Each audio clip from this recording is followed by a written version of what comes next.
So ayan nga po, kahit naman po kanina lang nag-abiso ang barangay sa Sanco, nagawan pa rin ang paraan na makapaghanda para sa trick or treat ng mga bata na iyan. Hindi nga lang kami nakapag-decor, pero kahit paano naman at least merong naihanda pong mga candies and any goodies for the kids. Ay nako, nagulat na lang kami dahil talaga naman po palang ang dami nila.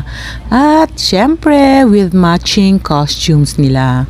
Yan, may mga numbers yan kasi I think they also have a costume contest na hindi na nga lang namin napuntahan para makapanood pa kami.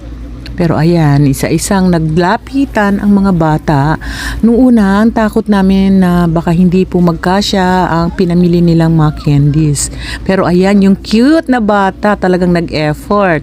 At meron pa po, ayun, yung isang pintura ng green. Ayan siya, oh. Ang ganda-ganda rin niya tingnan. Ayan ang mga sunod-sunod na talagang mga nag-effort po para magkaroon sila ng mga costumes nila. I think sila rin yung mga maglalaban-laban kasi some of the other kids, mga simple lang para at least maka-join lang sila for the trick or treat. Anyway, last year wala namang ganyan. This year lang po may ganyan. Kaya I hope every year meron ng ganyan dahil doon po sa amin sa Pasig, namimigay rin ako ng mga candy sa mga bata at itong mga anak ko noon, nakikipag trick or treat din sila. Kaya may mga costumes kami doon, may costume sila, meron din kaming house decors namin for Halloween.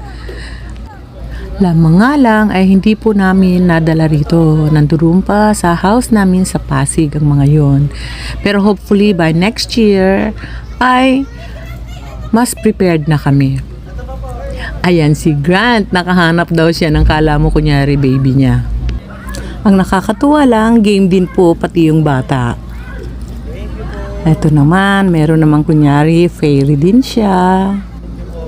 Cute na mga bata actually.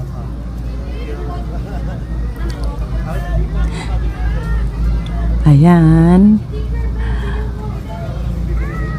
Mayroong kaninang isang batang makulit na ayaw umalis pa simple. Kuha ng candy sa may table kahit na sinisiti na kumukuha pa rin po yung bata na yun. Tingnan natin kung makikita ko pa siya rito sa video.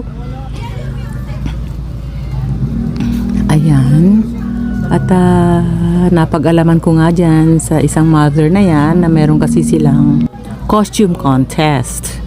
Kung mapapansin po ninyo, ang mga bata na yan ay may mga numbers sila. Kasi po, meron silang official entry from the barangay for the Halloween costume contest. So, sila ang priority po namin. Marami pa pong ibang mga bata sa labas na walang mga numbers, pero after nitong mga batang to, may mga natira, nabigyan pa rin po namin sila.